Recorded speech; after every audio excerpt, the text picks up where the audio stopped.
This is income tax. 4 marks, very short answer. Section A.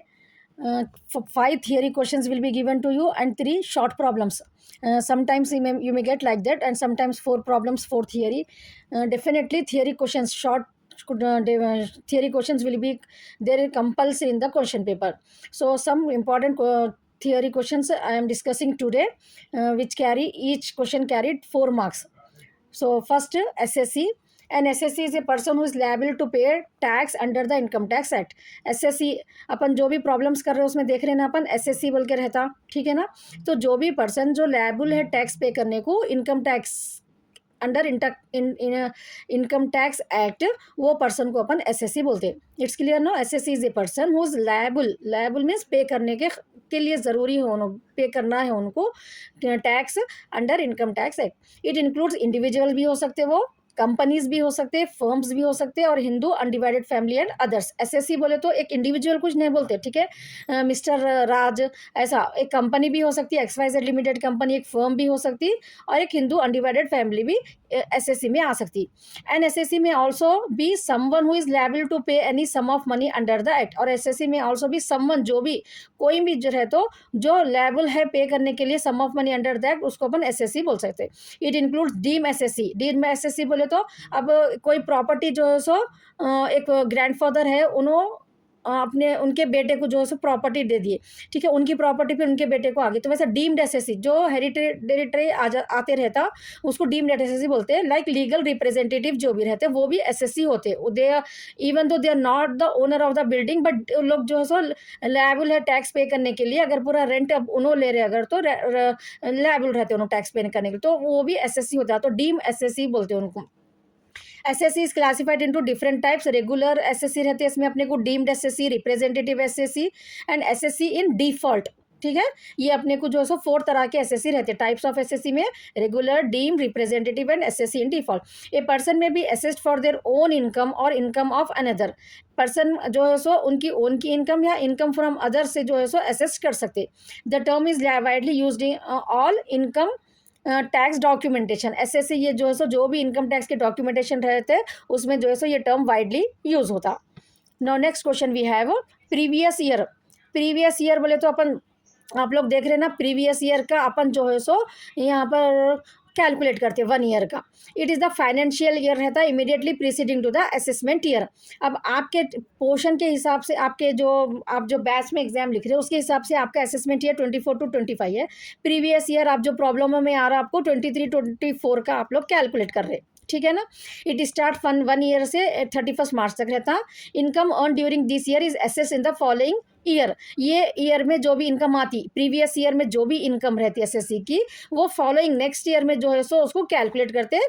It is important for calculating tax liability के लिए previous year बहुत important रहता. For example income earn in previous year, अब 24 25 में अगर income earn करे, example है ये, is assessed in assessment year 25 to 26 में, ठीक है. ऐसा प्रीवियस ईयर की इनकम असेसमेंट ईयर बोले तो करंट ईयर जो चल रहा, लेकिन वो करंट ईयर में जो है सो अपन जो इनकम के जो कैलकुलेट करते हैं अपन टैक्स लायबिलिटी, वो क्या रहता अपने को प्रीवियस ईयर का रहता. New business can have a shorter previous year. New business का previous year shorter 9 months 6 months भी हो सकता. Income from all sources is considered होता है इसमें प्रीवियस ईयर में. Accurate record keeping is important रहता during the previous year tax liability को मालूम करने के लिए. इट्स क्लियर ना. प्रीवियस ईयर बोले तो आपको ये पॉइंट्स लिखने का रहता है एग्जाम में. नेक्स्ट है अपने को असेसमेंट ईयर. असेसमेंट ईयर क्या है आपको, the following the previous year. Previous year जो भी हो गया उसके बाद का जो नेक्स्ट ईयर रहता वो असेसमेंट ईयर रहता, ठीक है. The following the year following the previous year. Previous year अभी देख लिए ना आप. उसके बाद जो इमीडिएटली नेक्स्ट ईयर आता उसको अपन जो है सो असेसमेंट ईयर बोलते हैं. ये भी जो है सो 1 अप्रैल से 31 मार्च फाइनेंशियल ईयर इसका 1 अप्रैल से 31 मार्च तक रहता. Income of the previous year is assess and tax in the assessment year. Previous year इनकी इनकम को टैक्स कब करते अपन, असेसमेंट ईयर में करते. फॉर एग्जांपल प्रीवियस ईयर अगर 24 25 था तो असेसमेंट ईयर अब 25 to 26 रहता. Filing of returns happens in the assessment year. Previous के जो भी फाइल्स रहते ना इनकम टैक्स के, वो पूरे असेसमेंट ईयर में जो है सो फाइलिंग होते. टैक्स इज पेड इधर इन एडवांस भी पे कर सकते हैं, सेल्फ असेसमेंट और on demand. Tax authorities evaluate income and tax liability. ये टैक्स अथॉरिटी रहते हैं, ये लोग इवैल्यूएट करते हैं income and tax liability. Include assessment रहता है, इसमें रीअसेसमेंट रहता है, रेक्टिफिकेशन एक्स्ट्रा रहता है। ये पॉइंट आपको लिखना है असेसमेंट ईयर में। नेक्स्ट है पैन, परमानेंट अकाउंट नंबर, ठीक है। It is a 10 character alphanumeric identified रहता है, issued by income tax department. Pan number मालूम है ना आपको, पैन इज ए मैंडेटरी रहता है इनकम टैक्स रिटर्न्स के लिए, फाइलिंग करने के लिए पैन होना जरूरी है, permanent account number. It helps track all financial transactions, जो भी रहते हैं वो ट्रैक होते हैं इससे।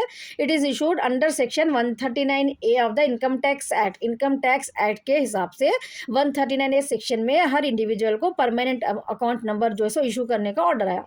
Pan remains valid for a life time के लिए वैलिड रहता है ये। Required for opening a bank account है ना, buying property etcetera. Helps prevention, tax evasion से बच सकते हैं अपन इससे। And unique for every taxpayer के लिए यूनिक रहता है ये। PAN card serve as a identity proof के जैसा भी यूज होता है ये। Quoting PAN is mandatory in many financial transactions के लिए पैन को जो है सो अपन एज ए मैंडेटरी यूज कर सकते हैं इसमें। नेक्स्ट है अपने को gross total income. Gross total income आपका कौन से चैप्टर में आता है? Income from heads of salary, house property, ठीक है। Gross total income, it is the sum total income from all heads before deduction, ठीक है। डिडक्शन होने से पहले इनकम फ्रॉम ऑल हेड्स, जो भी आपके जैसा कि income from salary, income from house property, business and profession, capital and gain है ना, अपने पूरे अदर सोर्सेस, ये पूरों का सम टोटल करके डिडक्शन से पहले जो इनकम रहती है एक एसएससी की, उसको ग्रॉस टोटल इनकम बोलते हैं। Gross total income is calculated after adjusting set offs and carry forward of losses. जो भी लॉसेस रहते हैं, सेट ऑफ्स रहते हैं, शॉर्ट टर्म लॉस जो भी रहते हैं, वो पूरों को जो है सो एडजस्ट करने के बाद अपने को ग्रॉस टोटल इनकम कैलकुलेट करते हैं अपन। No deduction is under chapter 6 are made yet. अभी तक इसमें डिडक्शंस का तो कुछ भी नहीं आया ग्रॉस टोटल इनकम में। Gross total income form the base for calculating total income. Calculate करने के लिए ग्रॉस टोटल इनकम पहले बेस रहता है, ठीक है। उसके बाद डिडक्शंस रहते हैं। After gross total income deductions like eighty C, eighty D are applied. Eighty C अपन देखे ना उसमें टैक्स में, तो वो डिडक्शंस जो है सो यहाँ पर अप्लाइड करते हैं। It shows A tax payer total earnings कितनी है टैक्स पेयर की, अपने को ये वो ग्रॉस टोटल इनकम से मालूम होता। Accurate calculation avoid wrong tax liability. अगर सही कैलकुलेट करें तो अपन tax liability, wrong tax liability से बच सकते। GTI is shown in the income tax return में बताना रहता है ये। It is important for eligibility of rebates. Rebates होना है तो करेक्ट ग्रॉस टोटल इनकम जो है सो बताना जरूरी रहता। Next annual value, refer to the value of property for tax purpose under income from house property. Gross annual value अपने को आते हैं ना, नेट एनुअल वैल्यू, ठीक है। तो रिफर्स ग्रॉस एनुअल वैल्यू में इनकम फ्रॉम हाउस प्रॉपर्टी में देखे ना आप लोग, अपने को gross annual municipal tax minus करने के बाद जीएबी ग्रॉस एनुअल वैल्यू आ जाता। म्युनिसिपल टैक्स माइनस करे तो नेक्स्ट एनुअल वैल्यू आता। तो refers to the value of property for tax. Tax के लिए अपन जो प्रॉपर्टी कैलकुलेट करते हैं इनकम फ्रॉम हाउस प्रॉपर्टी में, उसमें ये रिफर होता। It is potential rent a property, potential rent a property can fetch. कितना रेंट जो है सो, कितना इनकम आ रहा रेंट के मतलब प्रॉपर्टी के थ्रू एसएससी को, वो जो है सो अपन इसमें मालूम कर सकते हैं। Calculated as higher expected rent और actual rent receive. Calculated as higher expected rent या एक्चुअल रेंट रिसीव हो सकती। If self occupied annual value is taken as nil, अपन लेते ना सेल्फ ऑक्यूपाइड हैज में net annual value will be nil, that also you can write here. It includes municipal taxes paid by the owner. Annual value में, gross annual value में से municipal tax तो वो भी इंक्लूड रहता है इसमें। बेसिक फॉर कंप्यूटिंग इन, ये मेन है, ठीक है। Income under house property head मालूम करने के लिए annual value, gross annual value mind में रखो आप लोग। एनुअल वैल्यू दियो या ग्रॉस एनुअल वैल्यू दियो, आपको यही आंसर लिखने का रहता है, ठीक है। नेट एनुअल वैल्यू भी दिए तो ये इनकम फ्रॉम हाउस प्रॉपर्टी से रिलेटेड है। ये सेल्फ ऑक्यूपाइड रहा तो नेट एनुअल वैल्यू नील रहती। We should not consider the gross annual value and municipal tax when net annual value is taken as nil। ये पॉइंट्स आप जो थोड़ा रिफर करके जो है सो उसको लिख सकते हैं। Basis for computing income under house property head के लिए ये बेसिस है होना अपने को। Essential for land holders, property owners के लिए एसेंशियल है ये। Reduces chances of tax evasion on rental income पे जो टैक्सेस लगते हैं उसके लिए एनुअल वैल्यू होना ज़रूरी रहता है ये। नेक्स्ट है अपने को स्टैंडर्ड रेंटल वैल्यू। आपको इनकम फ्रॉम हाउस प्रॉपर्टी में चाहता है ना स्टैंडर्ड रेंटल वैल्यू। जस्ट आप लोग प्रॉब्लम में देखिए एसआरवी दिए तो अपन कैसा ईआरवी मालूम कर रहे थे, ठीक है। ERV and SRV standard rental value. तो स्टैंडर्ड रेंटल वैल्यू आखिर होता क्या है? Standard rental value usually refers to the rent fix under the rent control act. ये स्टैंडर्ड रेंटल वैल्यू एक रेंट कंट्रोल एक्ट रहता। वो लोग जो है सो ओनर्स जो रहते हैं ना, मैक्सिमम रेंट नहीं लेना टेनेंट के पास से बोल के एक फिक्स रेंट फिक्स करते हो लोग, उसको स्टैंडर्ड रेंट वैल्यू बोलते। तो स्टैंडर्ड रेंट वैल्यू कौन फिक्स करते? वो रेंट कंट्रोल एक्ट वाले फिक्स करते। It is the maximum rent रहता है that can be legally charge. Legally वो लोग इतना चार्ज करना एक पर्टिकुलर एरिया में, एरिया के हिसाब से, ठीक है, अर्बन एरिया के हिसाब से, सिटी के हिसाब से जो है सो ये लोग जो है सो फिक्स करते। तो लीगली मैक्सिमम इतना रेंट फिक्स रहता रेंट कंट्रोल एक्ट की तरफ से। It applies to properties under rent control legislation के जो भी प्रॉपर्टीज रहते हैं उसको ये अप्लाई होता। Important for calculating annual value, तो अपने को एनुअल ग्रॉस एनुअल वैल्यू के लिए जरूरी रहता ना स्टैंडर्ड एनुअल वैल्यू। कंपेयर करते अपन ईआरवी और इस एसआरवी में जो भी हाईएस्ट आता एडजस्टेड ईआरवी लेते ना अपन, उसके लिए बहुत इंपॉर्टेंट रहता है ये, important for calculating annual value. If SRV is less than the fair rental value, SRV is taken for tax purposes. ठीक है, प्रोटेक्ट टेनेंट्स को प्रोटेक्ट करता है ये फ्रॉम बीइंग ओवरचार्ज नहीं होने देता। ठीक है, ओनर्स ज्यादा पैसे नहीं ले सकते इसमें। इंश्योर फेयर रेंट प्रैक्टिसेस होता है इससे। Use by municipal authority for property tax assessment के लिए म्युनिसिपल टैक्स अथॉरिटी वाले भी इसको जो है स्टैंडर्ड रेंट वैल्यू को चेक करते हैं। Standard rent affects taxable income computation. Proper understanding prevents legal issues. अगर सही अपन अंडरस्टैंड होके स्टैंडर्ड रेंट वैल्यू कैलकुलेट करें तो प्रॉपर अंडरस्टैंडिंग की वजह से प्रिवेंट लीगल इश्यूज जो है सो नहीं होते। नेक्स्ट है आपका फेयर रेंटल वैल्यू। इसमें से कौन सा भी एक आपको एग्जाम में कंपलसरी आ सकता है। ठीक है, annual value, standard rental value, FRV. Already आप लोग प्रॉब्लम में ये ले रहे, लेकिन वो है क्या, कौन फिक्स करते, वो मेन रहता।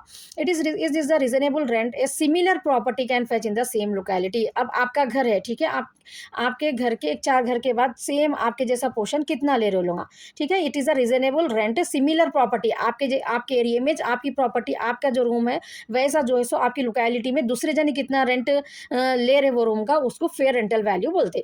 Used when standard rent is not applicable and helps in determining annual value के यूज होता है ना। एफआरवी भी, एमआरवी, एफआरवी में हाईएस्ट अपन लेते, ईआरवी मालूम करने के लिए, एक्सपेक्टेड रेंटल वैल्यू मालूम करने के लिए। वो पॉइंट अपन यहाँ पर वर्ड्स में लिखने का है। Affected by location, facility and demand. ये जो है सो लोकेशन और फैसिलिटी एंड डिमांड उसके हिसाब से अफेक्ट होता फेयर रेंटल वैल्यू। अब कोई पर्टिकुलर एरिया है समझो अच्छे से, ठीक है, वहाँ पर जो सो मार्केट फैसिलिटीज ज़्यादा है लोगों को, तो वहाँ का क्या रहता है, एफआरवी ज़्यादा रहता। तो लोकेशन के हिसाब से, फैसिलिटी के हिसाब से, डिमांड के हिसाब से जो है सो एफआरवी जो है सो चेंज होते रहता है, अफेक्ट होते रहता। Fair rental value ensures comparing nearby properties. इससे क्या होता है, अपन नियर बाई की प्रॉपर्टीज को कंपेयर कर सकते। Municipal tax are deducted from fair rental value. FRV can be higher than actual rent, used for taxation और रेंटल एग्रीमेंट्स के लिए ये यूज होता।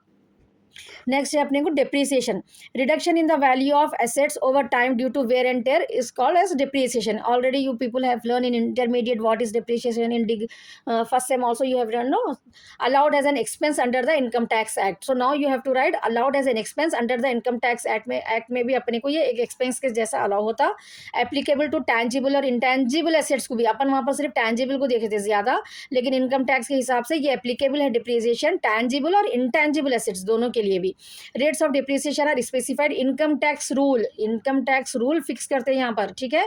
आपको जो है ना 4th यूनिट में डिप्रिसिएशन से नहीं रहते, जो प्रॉब्लम्स में मैं एक्सप्लेन करें ना आपको, वो डिप्रिसिएशन को आप नोट कर लेके या थियरी में जो है सो लिख सकते हैं। This is a particular depreciation for this particular asset. So rate of depreciation who will fix this specified income tax rule. Helps business reduces taxable profit. तो आपको टैक्सेबल प्रॉफिट को रिड्यूस करने के लिए काम आता है ये। Claimed annually until the assets useful life and होने तक अपने को क्लेम कर सकते हैं एनुअली। डिफरेंट मेथड्स रहते हैं इसके, straight line method, written down value method. Mandatory to maintain asset register maintain करना जरूरी रहता है। इनकम टैक्स को बताना रहता है आप कितना डिप्रिसिएशन चार्ज करके, उसके लिए एक पर्टिकुलर एसेट का रजिस्टर आपको सेपरेटली मेंटेन करना रहता। Encourage replacement of old asset. तो डिप्रिसिएशन चार्ज करने से मेन फायदा क्या रहता है, ओल्ड एसेट्स को आप रिप्लेस कर सकते हैं। Non claim of depreciation result in lower deductions. आप अगर नॉन क्लेम करें डिप्रिसिएशन का, तो आपके डिडक्शन जो है सो लोअर हो जाते हैं यहाँ पर। Next last question we have index cost of acquisition. ये आपको 5th यूनिट में आता ना, इन कैपिटल गेन में। Use to adjust the purchase price of asset for inflation. Important in capital gain computation के लिए इंपॉर्टेंट है इंडेक्स कॉस्ट ऑफ एक्विजिशन। ये रिड्यूस करता है टैक्स लायबिलिटी को लॉन्ग टर्म कैपिटल गेन में। Calculated by applying cost inflation, CII, cost inflation index, ठीक है। CII भी आपको इंपॉर्टेंट है, शॉर्ट में ये आंसर लिख सकते हैं आप उसमें। फॉर्मूला ओरिजिनल कॉस्ट जो भी रहती है purchase of asset into CI of sale year sale year बोले तो अपन जो भी असेसमेंट ईयर का ले रहे थे ना अपन 348 divided by CII of purchase, ये फॉर्मूला यूज करते हैं अपन इंडेक्स कॉस्ट ऑफ एक्विजिशन के लिए। And applies on long term capital assets के लिए होता है, शॉर्ट टर्म के लिए नहीं है ना। CII अपन शॉर्ट टर्म को नहीं कैलकुलेट करते। Reflects real value of money, अपने को ओवर टाइम मालूम होती। Helps investor in save tax, investor जो भी रहते हैं उनको टैक्स से बचने के लिए ये CII काम आता। Index cost of acquisition not applicable short term capital assets को, ये एप्लीकेबल नहीं है। Index taxation benefit is allowed on cost of improvement के लिए भी अपन इंडेक्स निकालते, ठीक है ना। प्रॉब्लम में करते हैं ना अपन, those are the points only you have to write into the words. So this is the theory of income tax part A, section A. It's clear, no? And the problems, if I will try, if I get the time, I will discuss you the short problems. But if you are perfect in the long problems, whatever the important problems I am discussing, that long problems, if you are perfect, based on that only you will get the short problems also. So all the best for your exam.